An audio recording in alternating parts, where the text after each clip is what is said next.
성부와 성자와 성령의 이름으로.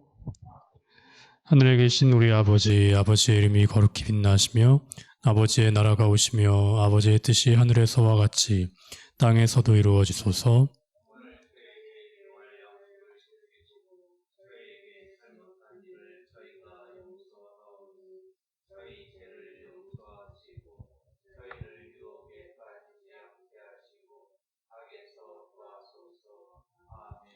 성 프란치스코와 성 클라라, 성부와 성자와 성령의 이름으로. 학생이 총 15분인데 2분 나오셨네요. 아마 조금 있다가 더 들어오실 수도 있다라고 생각은 듭니다. 먼저 알려드릴 사항이, 제가 보통은 저 무선 마이크를 사용했었는데 저게 저랑 좀 안 맞는 것 같아요. 그래서 질문하시는 분들이 전 무선 마이크를 쓰시고 제가 유선 마이크를 쓰도록 하겠습니다. 질문하실 때 제가 어떻게 키는지 알려드릴게요. 이번 학기에 저와 함께 할 과목은 프란치스칸 역사 첫 번째 파트입니다. 그래서 총 8시간 동안, 8시간이라 하면 이제 100분씩 8시간인 거죠.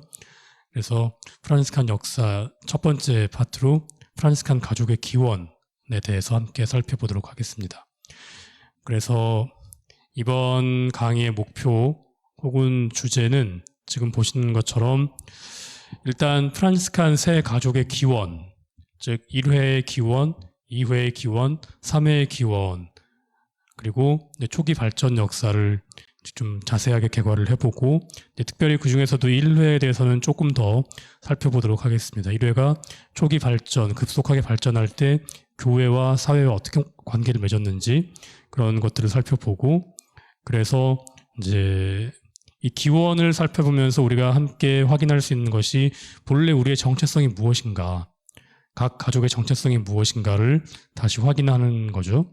그 가운데 우리 본래의 은사와 영성을 오늘날에도 다시 지속해서 살아가는 시각과 태도를 함양하기 위해서 이번 학기 진행하도록 하겠습니다.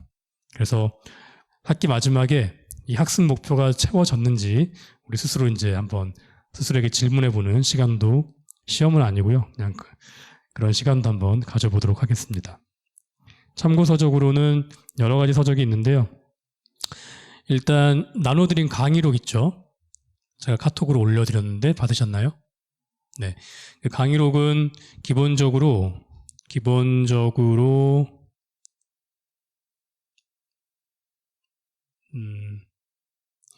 요 책의 내용을 중심으로 따왔지만 이 책을 역사 교과서로 쓰기에는 너무 양도 방대하고 또 교과서로 쓸 만큼 체계적이지도 않습니다. 그래서 제가 이 책을 제가 번역을 했기 때문에 가장 잘 알고 있고, 어떻게 보면 이 책을 상당 부분 참고하는 가운데 다른 제가 공부한 다른 내용들을 함께 섞었습니다. 그래서 이 책의 내용이 한 50% 정도 됩니다. 그리고 나머지 제가 다른 자료를 인용한 부분이 또 한 50% 정도 됩니다. 참고서적 중에 가장 먼저 소개해드리고 싶은 책이 김창재 다미아노 형제님과 이현주 카타리나 자매님이 함께 엮은 프란치스칸 안에서 제속 프란치스코의 역사예요. 그 제목이 잘 드러내듯이 프란치스칸 전체 전통 안에서 제속 프란치스코의 역사가 어떻게 되는가를 개괄하는 책인데, 약간 이렇게 전과식으로 거의 모든 내용이 다 들어가 있습니다. 작은 형제들의 역사도 간략하게 들어가 있고, 클라라의 역사도 들어가 있고, 그 다음에 제속 프란치스코의 역사도 이제 더 중점적으로 잘 들어가 있죠. 요 책도 좋으니까 한번 여러 가지 살펴보실 때 함께 보시면 좋겠습니다. 그리고 아까 보여드렸던 모리스 칼모디가 쓰고 제가 번역한 이 책 프란치스칸 이야기도 여러 다양한 사건들에 대한, 프란치스칸 역사가 진행되면서 인물들도 있고 사건들도 있었는데 그러한 인물에 대한 간략한 정보도 얻을 수 있고 또 사건에 대한 정보도 얻을 수 있고, 단순히 몇 년도에 무슨 일이 일어났어 이런 식의 전개가 아니에요. 쭉 이야기식으로 풀어나간다. 이런 사람이 있었고 이런 사건이 있었고, 하지만 그 와중에서도 역사 전체를 훑어나가는, 이게 이제 모리스 칼모디 교수가 뉴질랜드 출신 작은 형제였습니다. 그래서 안토니아눔에서 역사를 전공하고 후학들에게 프란치스칸 역사를 가르치고 나서 이제 자신의 가르침을 집대성한 책이 이 책이라고 본인이 직접 밝히고 있습니다. 그 다음에 또 소개시켜드리고 싶은 책이 윌리엄 숄트라는 분이 쓴 책입니다. 이 윌리엄 숄트는 저의 논문 지도 교수예요. 스승이신데 굉장히 그 프란시스칸 영성 전통을 강의를 잘 하시는 분입니다. 제가 볼 때 아마 영미권에서 가장 프란시스칸 영성에 대해서만큼은 가장 확실하게 전달력 있게 잘 알려주시는 분이고 책도 많이 쓰셨고 지금도 여러 가지 많은 일을 하고 계십니다. 이분이 이제 가난과 기쁨이라는 책을 쓰고 그 부제가 프란치스칸 전통이에요. 그리고 프란치스칸 전통의 여러 주제들을 설명을 해줍니다. 복음을 따르는 삶이란 무엇이냐, 가난이란 무엇이냐, 피조물이란 무엇이냐, 십자가는 무엇인가, 이런 것들을 그냥 현대적인 시각에서 설명만 하는 것이 아니라 역사적으로 이 개념들이 어떻게 해석되었는지를 간략하게 훑어줍니다. 따라서 역사 공부에도 참고가 되는 거죠. 굉장히 책 내용은 쉬운데 저는 쉽다고 생각을 했는데 번역해서 내놓으니까 사회원들이 이제 그렇게 쉽다고 생각을 안 하시는 것 같아요. 그래도 읽어볼 만한 책입니다. 그리고 윌리엄 쇼트가 지은 책 중에 The Franciscans라는 책이 있습니다. 이 책은 프란시스칸이란 누구인가를 밝히는 책이에요. 그래서 프란시스칸들의 정체성을 씀과 동시에 그래서 정체성을 작성을 하기 때문에 어쩔 수 없이 기원도 얘기를 해주고 그 다음에 간략한 역사적인 발전 과정도 얘기를 해줍니다. 그리고 현대에 어떤 모습을 살고 있는지 그런 부분도 잘 얘기를 해주는 책인데 이제 영어 책이라서 조금 접근은 아마 힘들지 않을까 싶습니다. 이 책도 제가 빨리 번역을 하고 싶은데 여유가 나진 않습니다. 그리고 이제 지금까지 말씀드린 윌리엄 숄트 같은 경우에는 기본적으로 프란시스칸 영성학자인데 도미닉 몬티라는 분이 있습니다. 도미닉 몬티도 프란시스칸 작은 형제이고요. 이분은 요런 책을 써요. 프란치스코와 그의 형제들, 그 프란시스칸 형제들의 유명한 이야기라고 해서 짧은 프란시스칸 역사서를 썼습니다. 이 책도 번역을 하고 싶은데 그렇게 여유가 나지 않아서 좀 엄두를 못 내고 있는데요. 아무튼 이 책도 영어가 가능하시다면 굉장히 쉽게 알아들을 수 있는 그런 프란시스칸 역사서 중에 하나입니다. 마지막으로 노엘 머스켓이라는 그 몰타 출신 형제가 이 형제는 지금 성지보호구에서 살고 있고요. 프란시스칸 영성 학자인데 성지보호구에서 양성도 했고 지금도 성지보호구에서 일을 하고 있는데 이제 자신의 홈페이지에다가 자신이 연구한 내용을 계속해서 올려줍니다. 올려주면 이제 그것을 후학들이나 저 같은 다른 형제들이 가서 이제 받아서 읽어보는 그런 차원인데 굉장히 좋은 글들이 많습니다. 이것도 다 영어로 되어 있고요. 그래서 이런 책들을 제가 또 참고를 했고 또 여기에 적히지 않은 수많은 책들을 제가 참고를 하면서 이 강의록을 만들었습니다. 강의록 내용의 한 50% 정도는 아까 보여드렸던 그 모리스 칼모디 교수의 이 책이고 나머지 50%는 제가 이제 다른 많은 책들을 참고하면서 작성을 했습니다. 그래서 강의 안내를 좀 드리겠습니다. 오늘은 1교시에 강의 안내를 해드리고 2교시에 프란시스칸 형제회 태동기의 역사적인 맥락을 잠깐 살펴보도록 하겠습니다. 그래서 오늘은 강의가 빨리 끝나게 될 거예요. 네. 원래 첫 시각은 빨리 끝나죠. 네. 그리고 이제 두 번째 강의가 9월 5일인데요. 1교시에는 형제회의 시작, 2교시도 형제회의 시작, 3강 같은 경우에는 제가 이날 여기로 올 수가 없습니다. 산청에서 남자 수련자 대회가 있는데 제가 거기를 참석해야 돼요. 그리고 또 저희가 주간 수도이기 때문에 제가 빠질 수가 없어서 온라인으로 제가 찍어서 여기 학교에 보내드리겠습니다. 그럼 학교에서 시간 맞춰가지고 이제 이렇게 틀어드리는 걸로 하겠습니다. 아무튼 형제회의 시작만 4시간 정도 볼 겁니다. 4시간 정도 아주 깊이 있게 초기 형제들의 기원이 무엇이고 초기 형제들의 초기 삶이 어떠했고 또 어떻게 초기에 발전했는지를 보도록 하겠습니다. 이 정도면 굉장히 자세하게 보는 겁니다. 제가 이제 공부를 할 때는 이렇게 안 하죠. 한 수업을 한 12시간 정도, 3시간짜리 12번 정도 하면서 학생들이 모든 걸 다 읽어와야 되는, 그리고 이제 수업 때는 확인만 하는 그 정도 수업이었지만 여기서는 또 친절하게 다 알려드리겠습니다. 그리고 이제 4강 9월 19일에는 형제회의 확산, 그리고 형제회가 어떻게 제도화되는가, 또 형제회가 어떻게 성직화되는가를 4강과 5강의 1교시까지 총 3시간을 함께 살펴보도록 하겠습니다. 이것도 적은 양이 아니죠. 그리고 9월 26일 2교시부터는 클라라와의 기원에 대해서, 그리고 초기 발전에 대해서 3시간 동안 볼 텐데요. 10월 10일 날도 제가 올 수가 없습니다. 왜냐하면 저희 관구회의 중이에요. 그래서 그 전에 제가 그 영상을 찍어서 학교에 보내드리면 학교에서 이제 온라인으로 시간 맞춰서 배포하는 걸로 하겠습니다. 7번째 시간은 이제 회계자들의 형제회의 기원에 대해서 3시간 동안 8강 1교시까지 하도록 하겠습니다. 그리고 이 회계자들의 형제회의 기원까지 끝나면 이제 그 다음 시간에는 시간이 어떻게 될지 모르겠어요. 이 시간표는 이렇게 될 거라 예상은 하고 있지만 어떻게 될지 모르는 그런 시간표인데요. 시간이 좀 남으면 이제 우리가 우리 학습 목표들을, 여기 나와 있는 이 학습 목표들을 잘 완수했는지 우리 서로 간에 확인해보고 그렇게 또 혹시 부족한 것이 무엇이었는지 그런 것들, 또 혹은 좀 더 보충해야 될 게 있으면 제가 보충해드리고, 혹은 요약해야 될 것이 있으면 요약해드리는 그런 시간으로 하도록 하겠습니다. 그리고 강의록 및 강의 자료는 나눠드렸습니다. 이미 카톡으로. 그거를 보시면 되겠습니다. 이 강의를 위해서 그것도 제가 조금 더 많이 손본 강의록입니다.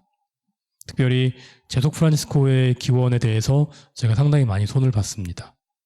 이제 그 제속 프란치스코의 기원에 대해서는 이 책의 내용과는 조금 다른 각도에서 봤다라는 점. 그래서 이 책을 보시고 이 강의록을 보시면 보충이 되실 겁니다. 서로 다른 시각이 만나는 거거든요. 그래서 특별히 제속 프란치스코에 강의하시는 분들은 이런 시각도 있구나, 또 저런 시각도 있구나를 확인하실 수가 있을 겁니다.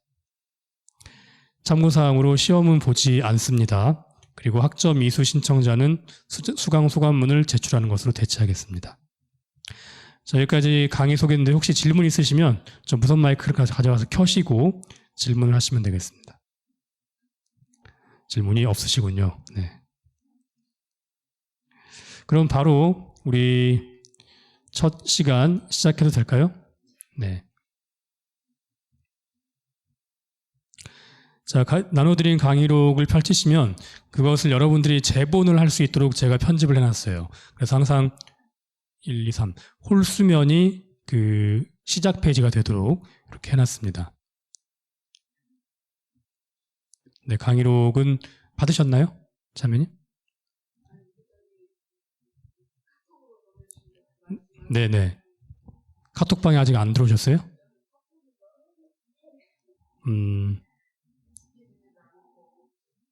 네, 방법을 찾아보겠습니다. 그러면 이렇게 지금 제가 친절하게 다 쪽수까지 다 이렇게 달아놨습니다. 달아놨고 먼저 약어표를 좀 보고 지나갈게요. 이 프란치스코의 글이나 클라라의 글이나 프란시스칸 원천 사료들이라고 하면 이제 프란치스코에 대한 초기 전기들이라든지 아니면 그 프란시스칸 학자들이 쓴 다른 학문적인 글들을 원천 사료라고 하는데 제목이 너무 길어요. 근데 물론 이 제목이 이제 길지만 좀 알아듣기 쉽게 짧게 줄이면서 좀 봐야 될 필요가 있습니다. 수업 시간에 계속 신자들에게 보낸 편지 1, 신자들에게 보낸 편지 2 이렇게 말하면서 지나가기가 너무 피곤하거든요. 그래서 그 프란치스코의 글과 클라라의 글을 보시면 11페이지인가의 약어표가 있어요. 그 약어표 그대로 따왔습니다. 그래서 1신자 편지, 2신자 편지, 권고, 비인중규칙, 인중규칙 이런 식으로 쭉 내려놨거든요. 보시면서 여기 좀 친숙해지시기를 부탁드리겠습니다.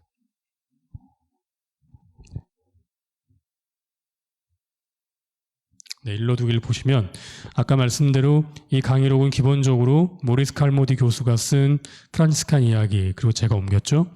이 책의 내용을 제가 직접 번역하고 따라서 제가 이제 직접 발췌를 해서 그 요약한 내용 위에 그 내용이 한 50% 됩니다. 제가 별도로 직접 추가하거나 작성한 내용, 나머지 50%입니다. 구성이 되어 있습니다. 그래서 제가 직접 추가하거나 작성한 내용에는 그 출처를 밝히는 각주를 표기했습니다. 그리고 프란치스칸 이야기에서 따온 이 모리스 칼모디 교수가 쓴 그 책의 내용이라 하더라도 원천 사료 같은 경우에 예컨대 첼라노, 프란시스코의 글, 그리고 얼리 다큐먼트라는 두꺼운 책이 있거든요. 그런 ED, 각종 전기 사료, 교황청 문헌 등에 대한 인용은 그 프란치스칸 이야기에서 하고 있는 그 인용 그대로 각주를 표기했습니다.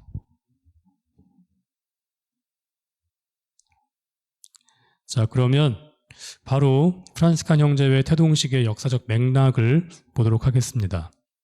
사실 이 역사적 맥락은 제가 지난 학기에 두 프란치스코, 즉 아시시의 프란치스코와 로마의 프란치스코는 프란치스코 교황을 얘기합니다. 그때도 제가 했던 것이고 많은 강의에서 이제 항상 이 역사적 맥락을 먼저 이야기를 하고 들어갑니다. 그만큼 중요하거든요. 일단 여전히 현대인들은 아시시에 갔다 오면 아시시에 갔다 온 얘기를 꼭 해요. 순례를 갔다 오신 분들은. 그죠? 네, 저도 며칠 전에 제 동생 성당 후배 수녀가 프란치스칸도 아닌데 아시시를 갔는데 아시시에 있다고 카톡이 딱 왔어요. 그만큼 아시시가 주는 매력이 굉장히 크고 뭔가 이렇게 그 인간의 어떤 무언가를 뛰어넘는 그런 신비로운 힘을 주는 것 같습니다. 지난 800년 동안 순례자들의 발길이 끊이지 않았고요. 현재에도 매년 400만 명, 모르겠습니다. 코로나 시대 이후로 어떻게 변했는지 모르겠지만 매년 400만 명이 이 아시시를 찾아서 아시시의 거리를 걷고 있습니다. 또한 토마스 첼라노가 프란치스코에 대한 첫 번째 전기를 적어요. 그리고 이 첫 번째 전기로부터 무엇이 시작되느냐? 프란치스칸 문학 예술 전통이 시작됩니다. 첼라노가 쏘아 올린 그 작은 공이 지금까지 이어지는 문학 전통이 된 거죠. 그래서 전래, 시, 소설, 예술, 음악, 영화 등 다양한 분야에서 프란치스코 성인은 지금도 재해석되고 재탄생되고 있습니다. 어떤 통계에 따르면 매년 프란치스코의 전기가 나오고 있다고 합니다. 매년. 그리고 프란치스코의 정신과 영성은 특별히 정의, 평화, 환경 문제, 특별히 오늘날 그렇죠. 투신하는 많은 사람들에게 끊임없는 영감을 제공하고 있습니다. 그리고 교회도 지금 프란치스코 성인의 영성 혹은 프란치스칸 전통에 굉장히 집중하고 있어요. 2009년에 반포된 교황 베네딕토 16세 회칙, 진리 안의 사랑이라는 회칙이 있습니다. 이 회칙은 주로 이제 경제 분야에 대한 가르침을, 경제 분야에 대한 해법을 담고 있습니다. 물론 다른 것에 대한, 다른 사회 문제에 대한 해법도 담고 있지만 처음으로 우리 프란치스칸 전통이 가지고 있는 중심 영성이죠. 형제성. 우리는 모두 형제다라는 원칙이 경제 문제에 구체적으로 적용된 최초의 회칙입니다. 그래서 진리 안의 사랑부터 이 프란치스칸 사회 회칙의 역사가 시작이 됩니다. 프란치스칸 전통이 담겨있는. 그리고 2013년 3월 13일에 새롭게 교황으로 선출된 호르헤 마리오 베르골리오 추기경이 놀랍게도 자기의 교황명을 프란치스코라고 전하죠. 그러면서 전 세계 그리스도인들은 또 전 세계 프란치스칸들은 이전과는 확연히 다른 깊은 감동과 조용한 환희를 느꼈습니다. 프란치스코라는 이름을 택한 예수회원 교황 프란치스코는 자기의 모범과 가르침을 통해서 이 시대를 살아가는 모든 그리스도인들, 그 중에서도 특별히 우리 프란치스칸들에게 프란치스코라는 이름이 주는 정신, 영성, 감동, 환희, 그 모범과 실천으로 초대하고 있습니다. 그런데 이 교황의 이름은 단순한 이름이 아닙니다. 교황의 이름은 내가 앞으로 누구의 모범을 따라서 교황직을 수행하겠다라는 설계도예요. 계획서입니다. 그래서 대부분 많은 교황들이, 그 선대 교황들이 어떤 이름을 택했냐면 행정을 잘한 교황, 일을 잘한 교황, 그런 교황들의 이름을 많이 땄는데 프란치스코 교황님은 전혀 다른 맥락에서 자신의 직무 계획서를 보여줬습니다. 즉 작은 자가 되기 위해서 살고 형제가 되기 위해 살았던 아시시의 가난뱅이, 또 나환자와 버려진 이들의 형제이자 그리스도의 발자취, 또 그리스도의 가난을 문자 그대로 살기를 원했던 그 성 프란치스코를 자신 교황 직무의 설계도로 제안했다라는 것이죠. 나는 이렇게 교황직을 할 거야 라고 한 것입니다. 그 자체로 교회와 세상에 엄청난 시그널을 울렸습니다. 교황 선출 당시에 이제 투표를 여러 번 했죠. 총 5번을 했습니다. 이분 같은 경우에. 베르골로 추기경의 투표수가 이제 당선 확정수를 넘어가는 순간이 있었어요. 추기경단 표의 3분의 1을 넘어갔을 때, 그 당시 함께 투표에 참여하고 있던 전 상파울로 대주교 추기경 클라우디오 유무스가 다가옵니다. 두 사람이 절친입니다. 그러면서 이제 당선자죠. 계속해서 개표는 하고 있었지만 당선자 베르골로에게 다가와서 축하의 입맞춤과 포옹을 합니다. 그리고 다음과 같은 말을 남깁니다. 가난한 사람들을 잊지 마십시오. 라고 하니까 프란시스코 교황은 당시를 다음과 같이 회고해요. 그렇게 유무스 추기경에 다가와서 인사를 했을 때, 가난한 사람들을 잊지 마십시오라고 했을 때 프란시스코 교황은 나중에 그 순간을 다음과 같이 회고합니다. 가난한 사람들을 잊지 마십시오. 이 말은 제 마음 안으로 들어왔습니다. 가난한 사람들, 가난한 사람들. 그리고 저는 갑자기 가난한 사람들과 연관하여 아시시의 프란시스코를 생각했습니다. 개표가 계속 진행되는 동안 저는 전쟁을 생각했습니다. 프란시스코는 평화의 사람입니다. 그래서 그 이름이 제 마음으로 들어왔습니다. 아시시의 프란시스코, 저에게 프란시스코는 가난의 사람이며 평화의 사람입니다. 또한 창조계를 사랑하고 돌본 사람입니다. 그러니까 이 유무스 추기경이 상파울로 대주교 유무스 추기경에 다가와서 가난한 사람들을 잊지 마십시오라는 말 한마디에 프란시스코라는 교황명이 정해진 거예요. 그러니까 이 유무스 추기경은 누구냐? 클라우디오 유무스는 누구냐? 바로 작은 형제회 출신 주교입니다. 그래서 제가 가끔 농담 삼아서 이 클라우디오 주교가 그 자리에 없었더라면 교황님 이름이 바뀌었을 수도 있다. 이분이 가난한 사람들이 잊지 마십시오라고 했기 때문에 아마도, 물론 다 하느님께서 하신 일이죠. 그래도 그 영감이 아주 크게 작용해서 우리가 프란치스코라는 이름을 가진 교황을 갖게 되었다라고 제가 이제 말을 하기도 합니다.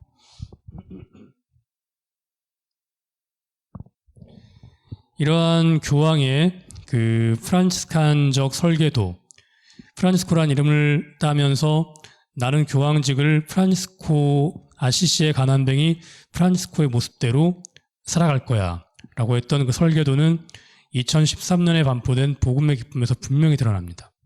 근데 복음의 기쁨은 프란치스칸 교황직의 프란치스칸적인 설계도예요. 나는 이렇게 교황직을 할 거야 라는 설계도였습니다. 그리고 2015년에 발간된 회칙 찬미받으소서에서는 더 뚜렷한 형태를 가지게 되었습니다. 찬미받으소서는 제목 자체가 프란치스코 성인이 말한 구절을 그대로 제목으로 삼은 거예요. 이보다 더 프란치스칸적일 수는 없는 거죠. 이 회칙은 현재 인류가 직면한 생태 위기 문제, 또 그와 관련한 문제에 대한 성서적, 신학적, 영성적, 실천적 제안을 담은 문헌입니다. 그 모든 구조와 신학과 영성과 방법론이 대단히 프란치스칸적입니다. 그리고 교황 프란치스코는 코로나19가 야기한 전 세계적 보건위기와 경제위기, 그리고 공동체 파괴의 위기에 직면해서 형제애와 사회적 우애에 관한 사회예칙 모든 형제들을 공포하였습니다. 이 모든 형제들이라는 제목도 프란치스코가 쓴 권고 6번을 그대로 가져온 겁니다. 그러니까 프란치스코의 글에서만 사회회칙에 두 개의 사회회칙의 제목이 나온 거예요. 그러니까 얼마나 이분이 프란치스칸 전통을 깊이 들여다보고 그 안에서 이 사회 문제 해법을 찾으려는지를 어렵지 않게 추측할 수가 있죠. 그리고 이 회칙을 2020년 10월 3일 성 프란치스코의 무덤에서 이 회칙에 서명을 합니다. 그러니까 이 회칙은 분명히 프란치스코의 정신대로, 프란치스코의 전통 안에서 쓰여졌다는 점을 분명히 밝히고 있는 거죠. 이런 점만 보더라도 이 회칙 역시 찬미바드소서와 마찬가지로 또 하나의 프란치스칸 회칙이라는 점을 어렵지 않게 알 수가 있습니다. 교황 프란치스코는 프란치스칸 영성 전통, 그 중에서도 특히 형제성, 또 지역과 거리를 뛰어넘는 사회적 우애를 중심으로 새롭게 디자인된 어떤 그런 패러다임을 통해서 코로나19 위기, 전쟁, 빈곤, 이주민 문제, 기후변화, 경제 위기를 극복하자고 논합니다. 실제로 교황 프란치스코는 모든 형제들 1항에서 성 프란치스코의 권고 25의 내용을 직접 인용합니다. 그러면서 이렇게 말을 하죠. 저는 프란치스코가 남긴 권고들 중 지역과 거리의 경계를 초월하는 사랑을 요청하고 자기에게서 멀리 떨어져 있을 때에도 자기와 함께 있을 때처럼 자기 형제를 사랑하는 모든 이는 복되다고 선언한 권고를 선택하였습니다. 또한 7항에서는 이렇게 얘기를 합니다. 이 회칙을 쓰는 사이에, 그러니까 이 모든 형제들이라는 회칙이 코로나19 때문에 쓰여진 건 아니에요. 근데 그 전에 쓰여졌는데 이 회칙을 쓰는 사이에 예기치 못하게도 코로나 바이러스 감염증 19가 전 세계적으로 확장되었고 우리의 거짓 안정이 백일하에 드러났습니다라고 말하면서 지금까지 인류가 발전시키고 누려왔던 잘못된 체계를 지적합니다. 사실 인류가 지금까지 하느님께서 마련해 주신 체계를 살지 않았기 때문에 지금 시스템이 무너지고 있다고 생각합니다. 그것이 대표적인 것이 저는 기후위기라고 생각해요. 우리가 하느님께서 마련하신 그 시스템대로 살지 않았기 때문에 실제 시스템이 무너지고 있는 거죠. 기후위기가 사실 시스템의 붕괴거든요. 그리고 이제 우리 형제 공동체성도 무너지고 있는 것이고